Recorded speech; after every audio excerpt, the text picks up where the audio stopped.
இப்போ வரைக்கும் தான் குடும்பத்தை நினைக்காம போராடிக்கிட்டு இருக்கிற நம்ம இராணுவ வீரர்கள், நம்ம சாமிகளுக்கு எல்லாரும் எழுந்து நின்று ஒரே ஒரு கைதட்டி அவங்க மரியாதை செஞ்சு நல்லா இருக்குன்னு நினைக்கிறேன்.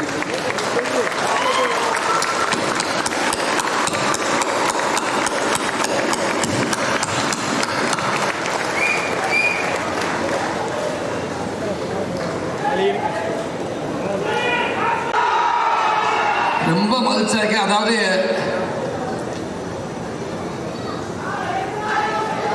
எனக்கு மாதிரி எமோஷன் ஆகுது.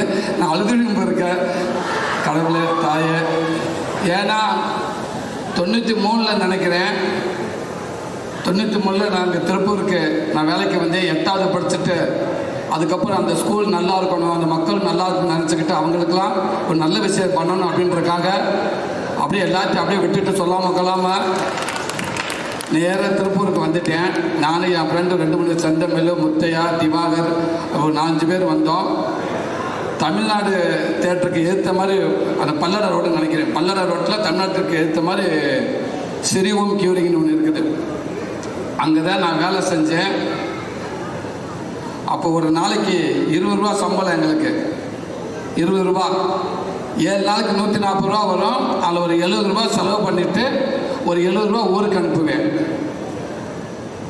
சில நேரங்களில் கொஞ்சம் கையை ஃப்ரீயாக விட்டுருவேன், நல்லா சாப்பிட்டு பிடிவேன். அந்த பக்கத்தில் ஒரு பேக்கரி ஒன்று இருக்குது, அது சத்யா பேக்கரின்னு நினைக்கிறேன், ஒன்று இருக்கு. ஆமாம், சத்யா பேக்கரி. வேலை செய்கிற காசை பூரா பிடிங்கி போடுவாங்க.